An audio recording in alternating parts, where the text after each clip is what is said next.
Qui est Jésus? Chers frères, chères sœurs, chers amis, nous vous souhaitons la bienvenue à l'écoute du message de ce matin dont le titre est « Qui est Jésus ?» C'est un message qui s'inspire du verset 16 du chapitre 3 de la première épître à Timothée. Plus simplement, 1 Timothée 3,16, dont voici la lecture. Et je cite, « Et sans contredit, le mystère de la piété est grand.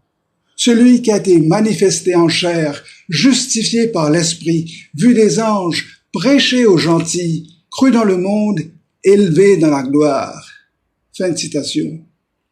C'est un verset qui, selon certains commentateurs, était un hymne ou partie d'un chant de louange. Donc, comme une strophe, ce verset se prête à la mémorisation, un verset clé, car il renferme une description essentielle, c'est-à-dire dans son essence, et intégrale, c'est-à-dire complète, de qui Jésus est. L'apôtre Paul parle en effet du mystère de la piété qui est grand. Pour nous expliquer de quoi est composé ce mystère, l'apôtre fait la liste des idées révélées qui s'attachent à ce mystère. Le verset doit être mis dans son contexte et je vous donnerai quelques explications comme suit. L'apôtre vient tout juste d'expliquer à Timothée, son fils spirituel, l'importance de l'assemblée des croyants qu'il qualifie de l'Église du Dieu vivant, en disant que l'Église est la colonne et l'appui de la vérité. Cette double métaphore, colonne et appui, nous permet de prendre acte de ce que l'assemblée locale est pour Dieu. C'est le bastion imprenable qui, dans la crainte de l'Éternel, assure la pérennité de la parole qui est la vérité, ainsi que la proclamation inaltérée de cette vérité, c'est-à-dire que l'homme ne peut la changer ni la modifier. Le pilier et le fondement de l'Église, c'est la vérité. C'est un bon rappel pour toutes les assemblées qui se retrouveraient en situation de faiblesse ou d'instabilité. L'Église est le pilier de la vérité parce que, par son ministère, la vérité est préservée et répandue. Paul ne reconnaît l'Église que là où la vérité de Dieu est exaltée et claire. L'Église proclame la vérité de Jésus-Christ afin que le monde puisse l'entendre, la recevoir et s'y soumettre. Dans l'Antiquité, les piliers servaient aussi à placarder tous les édits publics que les princes ou les cours de justice voulaient publier et exposer à la vue de tous. C'est pourquoi l'Église est appelée le pilier et l'appui ou le sceau de la vérité, parce que par elle, les vérités de Dieu sont publiées, soutenues et défendues. Quand l'Église se tient hardiment et prêche la parole, c'est le pilier de la vérité. Un autre point sur le contexte. Le mot pour Église dans le Nouveau Testament est le même nom commun, ecclésia, qui, à l'époque, désignait n'importe quelle réunion ou assemblée de personnes. La différence, et elle est capitale, c'est que cette assemblée des croyants se tient sous la seigneurie de Jésus-Christ, qui en est la pierre d'angle et la tête à la fois. Jésus bâtit lui-même son Église, qui est un organisme vivant, animé par son esprit et composé d'hommes et de femmes ayant fait l'expérience de la nouvelle naissance. C'est une réunion de croyants qui se rassemblent pour l'adoration, la louange, l'enseignement dans la parole et pour le service, c'est-à-dire l'exercice des divers ministères. Après avoir défini l'Église de Dieu, l'apôtre parle du grand mystère de la piété. Un mystère est une réalité spirituelle que Dieu a révélée à ses serviteurs. Ce qui précédemment était caché, Dieu l'a révélé à ses apôtres et ses prophètes pour notre instruction, afin que nous entendions, que nous acceptions et que nous pratiquions la vérité. Mystère, mysterion, veut dire principalement ce qui est connu des initiés.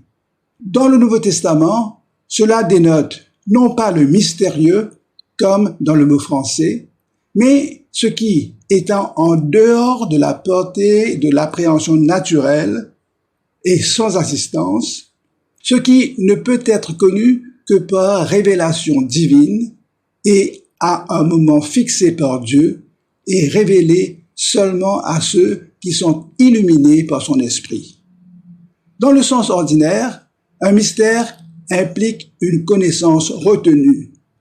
Mais dans sa signification dans les Écritures, mystère veut dire la vérité révélée. Par conséquent, les termes spécialement associés au mot mystère sont manifestés, par exemple ici, celui qui a été manifesté en chair, ou bien révélé, ou bien prêché. Concernant la piété, ce mot dénote cette piété qui, caractérisée par une attitude envers Dieu, fait ce qui lui est agréable.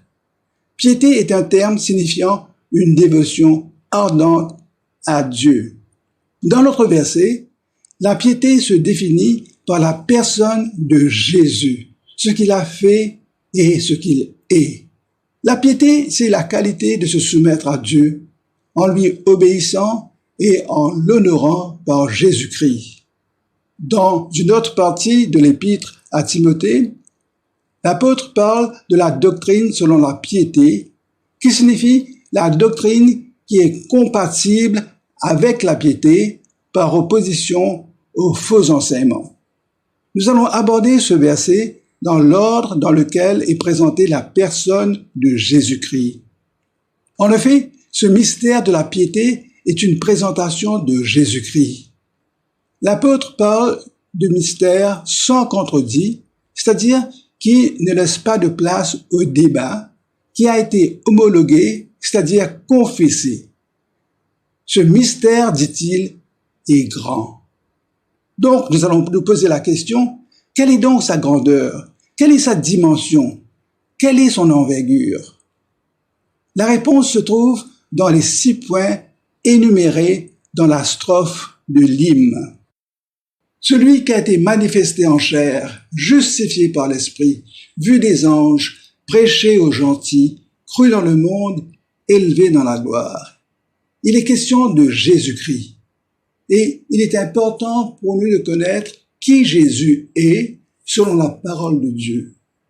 Cela est d'autant plus important que nous sortons à peine de la saison où nous avons commémoré sa naissance. L'idée d'un petit bébé dans une crèche est trop souvent l'idée que nous inculquons chez les jeunes enfants et qu'ils retiennent tout le long de leur vie. Donc nous parlerons de Jésus qui personnifie le mystère de la grandeur de la piété en 6 points. Premièrement, celui qui a été manifesté en chair, c'est-à-dire l'incarnation de Jésus. Deuxièmement, celui qui a été justifié par l'Esprit, c'est-à-dire l'authentification de Jésus-Christ.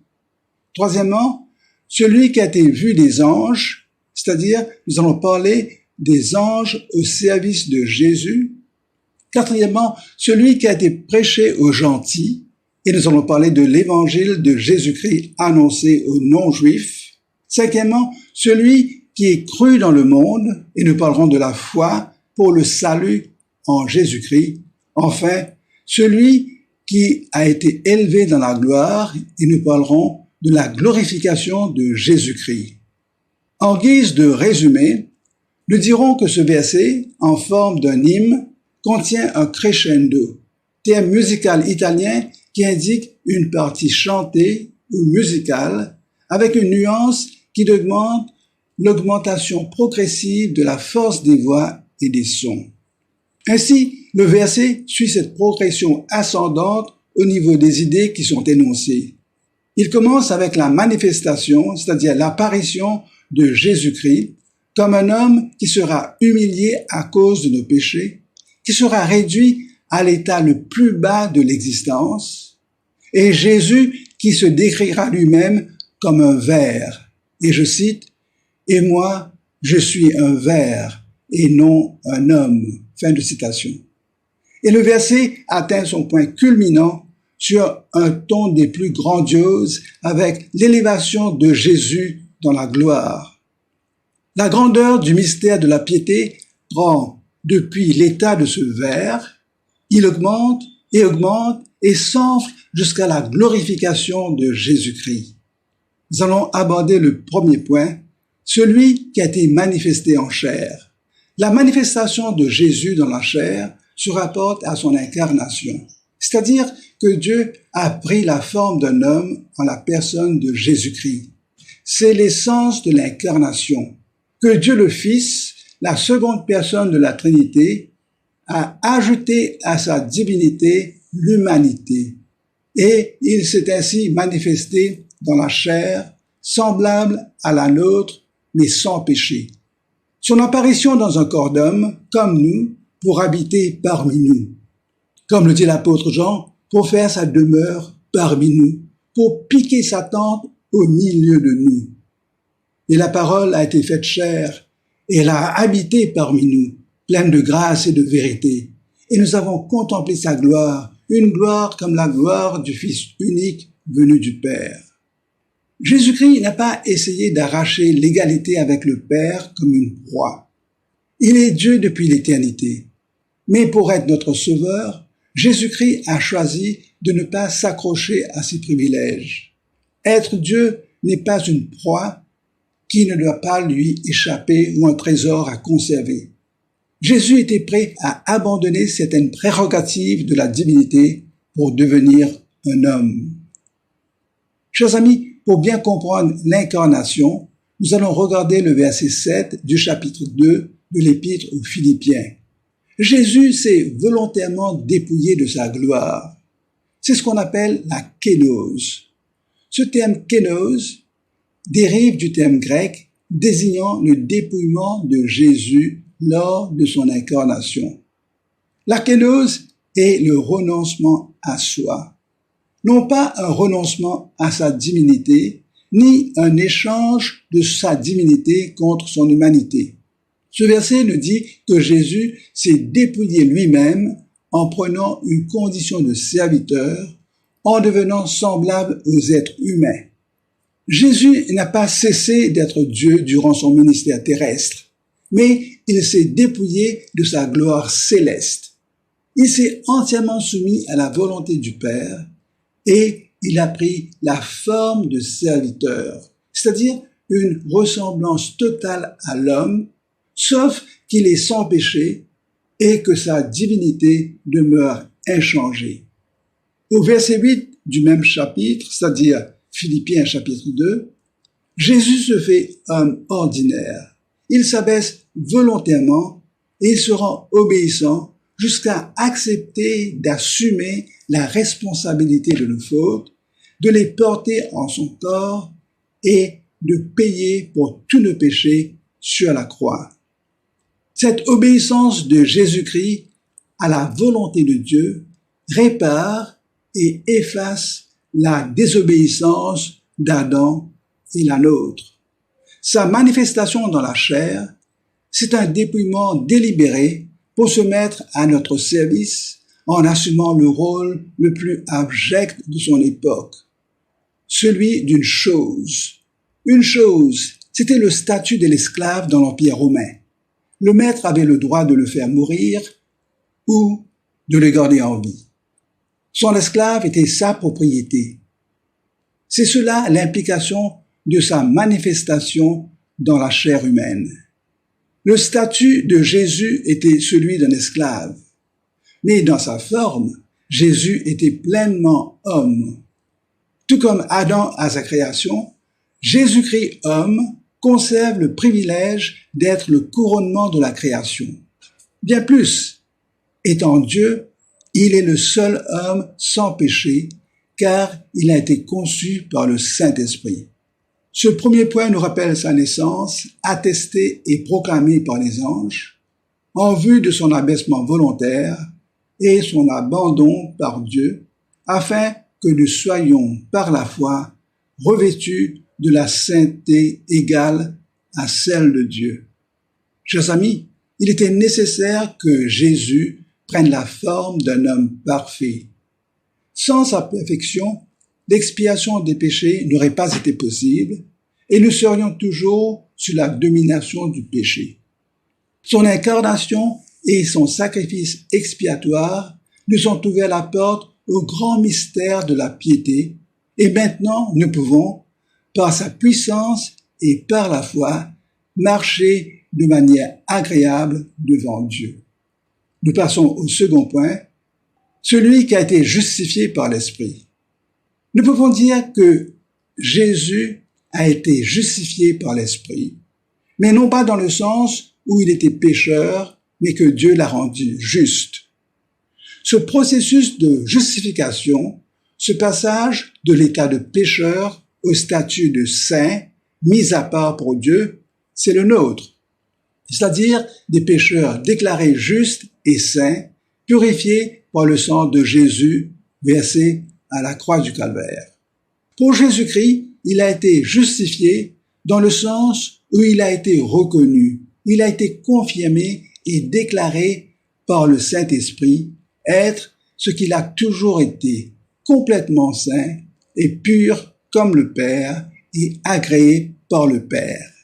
C'est la reconnaissance que Dieu a jugée nécessaire pour authentifier Jésus-Christ comme le Messie. Cette déclaration a été faite lors de son baptême. Et je cite, « Dès que Jésus eut été baptisé, il sortit de l'eau. Et voici, les cieux s'ouvrirent. Et Jean-Baptiste vit l'Esprit de Dieu descendre comme une colombe et venir sur Jésus. Et voici, une voix fit entendre des cieux ces paroles.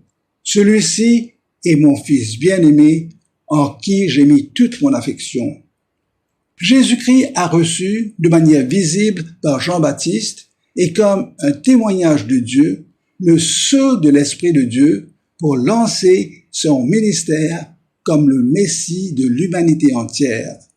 Donc, pas d'erreur possible par les Juifs comme les non-Juifs concernant l'identité du Messie.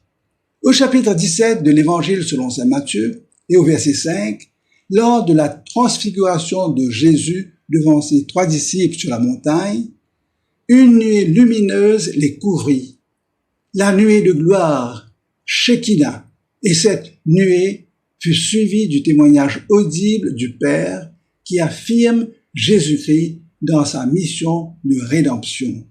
Prenons note que tout ce que le Père dit de Jésus vient des Écritures. Par exemple, dans le psaume 2, au verset 7, le Père dit « Tu es mon Fils ». Dans Ésaïe 42, au verset 1, le Père dit du Fils qu'il est « mon élu en qui mon âme prend plaisir ». Dans Deutéronome, au chapitre 18 et au verset 15, Dieu le Père dit à travers Moïse « L'Éternel, ton Dieu, te suscitera du milieu de toi, d'entre tes frères, un prophète comme moi, vous l'écouterez. » Cela confirme la révélation, la manifestation de Jésus-Christ par l'Esprit Saint qui a inspiré les Écritures ainsi que le ministère et la rédemption par Jésus-Christ. D'autre part, les miracles accomplis par Jésus-Christ à la vue du public, de la foule et des chefs religieux étaient accomplis par la puissance du Saint-Esprit. Les miracles de Jésus sont une puissante confirmation de Jésus par le Saint-Esprit. Par ailleurs, la transformation radicale des cœurs, c'est-à-dire la nouvelle naissance qui est essentielle pour voir et entrer dans le royaume de Dieu, eh bien, cette transformation se fait par la puissance du Saint-Esprit. La preuve que l'Esprit de Dieu agit à travers la parole et les actes de Jésus-Christ, ce qui est encore une confirmation par l'Esprit du ministère terrestre de Jésus. Je cite, « Christ a souffert une fois pour les péchés, lui juste pour des injustes, afin de nous amener à Dieu, ayant été mis à mort quant à la chair, mais ayant été rendu vivant quant à l'esprit. » Ce texte nous donne une autre authentification incontestable du Messie à sa résurrection. Jésus a été justifié, c'est-à-dire confirmé par l'Esprit pendant son ministère terrestre. Cela signifie qu'il avait obtenu son approbation, son authentification par le Saint-Esprit du Père uniquement, et non par l'approbation ou l'aval des hommes. Cela fait également référence à ses disciples qui étaient attirés par la foi en lui par le Saint-Esprit. La foi est un don de Dieu. Cela signifie que ceux qui croient en Jésus sont attirés par lui, par l'Esprit. La justification de Jésus par le Saint-Esprit continue toujours. Même s'il est à la droite de Dieu et qu'il est exalté dans le ciel, les seuls qui croient cela sont ceux dont le cœur a été attiré vers lui par le Saint-Esprit. La justification par l'Esprit est une justification interne. Le Saint-Esprit témoigne à nos cœurs qui Jésus est. De plus, ceux qui croient fidèlement en la puissance de Jésus aujourd'hui sont plus susceptibles de voir ses interventions dans notre vie par le Saint-Esprit. Nous passons au troisième point, celui qui a été vu des anges. Jésus-Christ a été vu par les anges dès sa naissance. D'ailleurs, c'est eux qui ont annoncé aux bergers la bonne nouvelle de la naissance du Sauveur qui est le Christ, le Seigneur. Le ministère de Jésus, à la fois sur la terre et à travers l'Église, est d'un grand intérêt pour les anges. Il y a eu de nombreux cas où Jésus a été vu par les anges lors de sa tentation. Et je cite, « Aussitôt l'Esprit poussa Jésus dans le désert, où il passa 40 jours, tenté par Satan. Il était avec les bêtes sauvages, et les anges le servaient. » Le texte nous dit « Les anges servaient Jésus. » Lors de sa passion à Gethsémane, et je cite, « Puis Jésus s'éloigna d'eux à distance d'environ un jet de pierre, et s'étant mis à genoux, il pria, disant, « Père, si tu voulais éloigner de moi cette coupe, toutefois que ma volonté ne se fasse pas, mais la tienne. » Alors un ange lui apparut du ciel pour le fortifier. Troisième cas, à sa résurrection, et je cite, « Et voici, il y eut un grand tremblement de terre, car un ange du Seigneur descendit du ciel, vint rouler la pierre et s'assit dessus. Mais l'ange prit la parole et dit aux femmes, « Pour vous, ne craignez pas, car je sais que vous cherchez Jésus qui a été crucifié. Il n'est point ici, il est ressuscité comme il l'avait dit. Venez, voyez le lieu où il était couché, et allez promptement dire à ses disciples qu'il est ressuscité des morts. Et voici, il vous précède en Galilée. C'est là que vous le verrez. Voici, je vous l'ai dit. » Les anges étaient au service de Jésus-Christ sur la terre, et Jésus avait l'autorité de les convoquer. Je vous donne une citation de Spurgeon. « La divinité a été vue en Jésus par les anges, comme ils ne l'avaient jamais vue auparavant. Ils avaient vu l'attribut de la justice, ils avaient vu l'attribut du pouvoir, ils avaient marqué l'attribut de la sagesse, ils avaient vu la prérogative de sa souveraineté. Mais jamais les anges n'avaient vu l'amour, la condescendance, la tendresse, la pitié en Dieu, comme ils voyaient ces choses resplendissantes dans la personne et la vie de Jésus-Christ. Les anges au service de Christ et les anges qui sont des esprits au service de Dieu, envoyés pour exercer un ministère en faveur de ceux qui doivent hériter du salut, sont les témoins de la grandeur du mystère de la piété qui inclut tous ceux appelés à être sauvés du péché et de l'enfer par la foi en Jésus-Christ, le Sauveur de l'humanité. Le quatrième point, il a été prêché aux gentils. Et là, nous allons parler de la proclamation de l'Évangile. C'est un point important. L'apôtre met l'emphase sur l'annonce de la bonne nouvelle du salut, c'est-à-dire de la délivrance du péché, et de la purification complète par la foi en Jésus, en vertu de sa mort à notre place pour expier nos péchés, son ensevelissement et sa résurrection. En d'autres termes, tous ceux qui ne sont pas juifs de naissance peuvent également bénéficier de tous les avantages et privilèges liés au salut et à l'élection dans le royaume de Dieu. Question. Est-ce que ceux qui ne sont pas des gentils sont maintenant exclus? Il faut savoir et reconnaître que les Juifs sont le peuple choisi par Dieu et qu'il y a une distinction entre les Juifs et les gentils. Les gentils, ça veut dire les païens. Les Juifs ou Israël ont été mis à part par Dieu lui-même selon son bon plaisir et sa sagesse, pas à cause de leur nombre ni de leur supériorité. Le choix des Juifs par Dieu n'a rien à faire avec leur mérite. D'ailleurs, Juifs et gentils sont sauvés par la foi dans le même Messie. L'appel des Juifs comme le peuple de Dieu est irrévocable. Ils sont toujours aimés de Dieu. Les gentils qui ont maintenant reçu Jésus comme Sauveur et Seigneur ne remplacent pas les Juifs dans le plan de Dieu. Un autre mystère dont parle l'apôtre concerne les gentils. Ce mystère, c'est que les païens sont cohéritiers, forment un même corps et participent à la même promesse en Jésus-Christ par l'Évangile.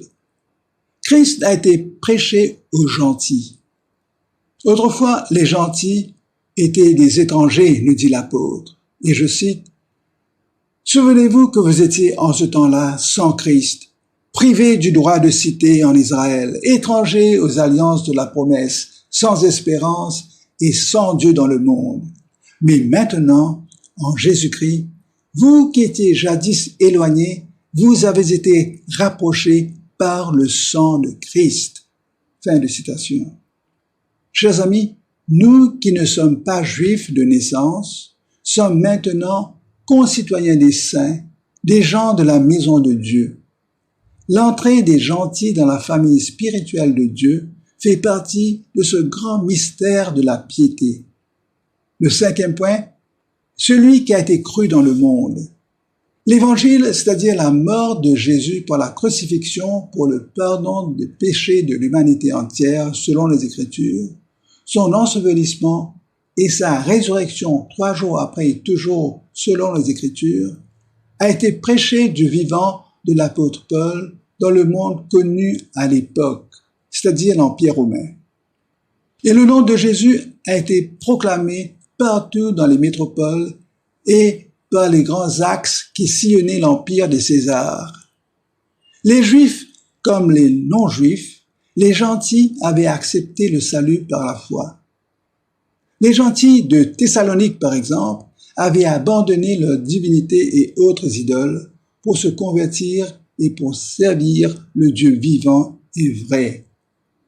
Dans le livre des Actes, au chapitre 17 et au verset 4, nous lisons qu'une grande multitude de Grecs craignant Dieu et beaucoup de femmes furent persuadées par la prédication de Paul et de Silas.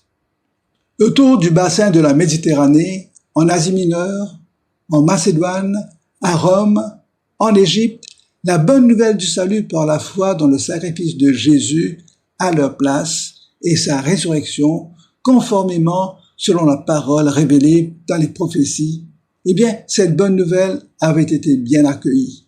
Jésus-Christ était reconnu comme le Messie promis par Dieu. Le nom de Jésus était proclamé non seulement par les apôtres, mais aussi par des convertis. La conversion du ministre de Candace, la reine d'Éthiopie, nous est racontée dans le livre des Actes au chapitre 8, des versets 26 à 39. Ce ministre était le surintendant des trésors du royaume de Candace. Aujourd'hui, nous pouvons dire que le nom de Jésus est connu partout, suivant l'ordre de Jésus à ses disciples.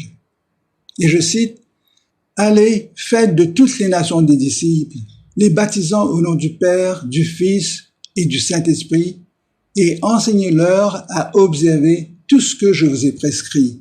Et voici, je suis avec vous tous les jours jusqu'à la fin du monde.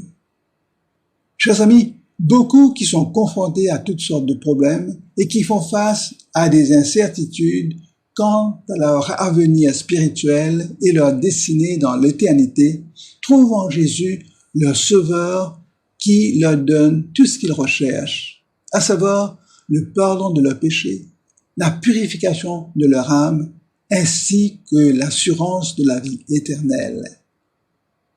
Tous les jours, beaucoup se convertissent en plaçant leur foi en Jésus et ils participent au grand mystère de la piété. Enfin, le 6e point, celui qui a été élevé dans la gloire. Cela nous rappelle l'ascension de Jésus. Et je cite, « Jésus les conduisit jusque vers Béthanie et ayant levé les mains, il les bénit. Pendant qu'il les bénissait, il se sépara d'eux et fut enlevé au ciel. » Fin de citation. Jésus-Christ a été élevé dans la gloire quand son œuvre de rédemption en notre faveur a été achevée. Et je cite, « Après avoir autrefois, à plusieurs reprises et de plusieurs manières, parlé à nos pères par les prophètes, Dieu, dans ces derniers temps, nous a parlé par le Fils, qu'il a établi héritier de toutes choses, par lequel il a aussi créé le monde, et qui, étant le reflet de sa gloire et l'empreinte de sa personne, et soutenant toutes choses par sa parole puissante, a fait la purification des péchés et s'est assis à la droite de la majesté divine dans les lieux très hauts, devenu de temps supérieur aux anges, qu'il a hérité d'un nom plus excellent que le leur. Il y a aussi l'intercession actuelle de Jésus en notre faveur. Et je cite, « Et si quelqu'un a péché, nous avons un avocat auprès du Père, Jésus-Christ le juste. Il a été exalté comme intercesseur. » Il y a sa propre exaltation. Et je cite, « Jésus-Christ s'est humilié lui-même, se rendant obéissant jusqu'à la mort, même jusqu'à la mort de la croix.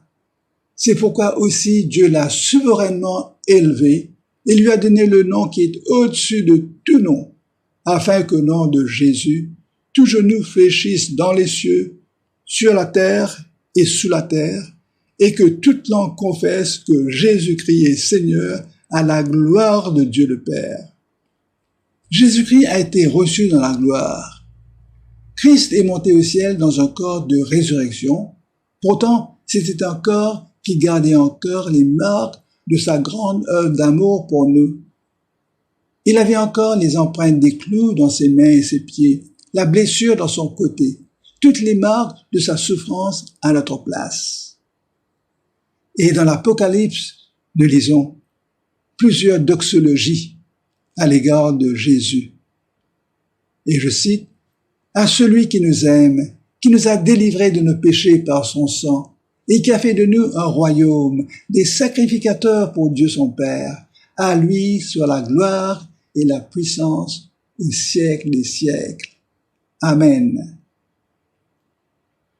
Une autre doxologie, c'est l'apôtre Jean qui parle, et je cite, « Je regardais et j'entendis la voix de beaucoup d'anges autour du trône et des êtres vivants et des vieillards. Leur nombre était des myriades de myriades et des milliers de milliers. Ils disaient d'une voix forte, « L'agneau qui a été immolé est digne de recevoir la puissance, la richesse, la sagesse, la force, l'honneur, la gloire et la louange. Et toutes les créatures qui sont dans le ciel, sur la terre, sous la terre, sur la mer et tout ce qui s'y trouve, je les entendis qui disaient, à celui qui est assis sur le trône, à l'agneau, soit la louange, l'honneur, la gloire, la force au siècle des siècles. Et les 4 êtres vivants disaient, Amen. Et les vieillards se prosternèrent et adorèrent. Chers amis, qui est Jésus? Celui qui a été manifesté en chair, justifié par l'Esprit, vu des anges, prêché aux gentils, cru dans le monde, élevé dans la gloire. Je vous invite à prier. Père éternel, nous te remercions pour ta parole qui nous donne un portrait complet de Jésus en un seul verset. Nous pouvons en quelques mots, 2 douzaines, retenir le grand mystère de la piété personnifié par Jésus-Christ. Nous pouvons comprendre et accepter ton plan de salut pour nous personnellement. Nous pouvons également partager l'Évangile avec d'autres afin qu'ils soient partie prenante de ce grand mystère de la rédemption. Seigneur, merci pour ton esprit qui illumine notre intelligence pour non seulement comprendre la révélation, mais pour la vivre en Jésus-Christ, notre Sauveur et Seigneur. Rappelle-nous qui Jésus est à l'aide de ce verset pour que nous puissions l'adorer pour qui il est vraiment. Nous te présentons cette prière au nom de Jésus. Chers amis, merci de votre attention. Nous vous rappelons que vous pouvez avoir accès à la version PDF de ce message en cliquant sur le lien au bas de la vidéo. Que la grâce et la paix du Seigneur Jésus soient avec vous. Merci. À bientôt.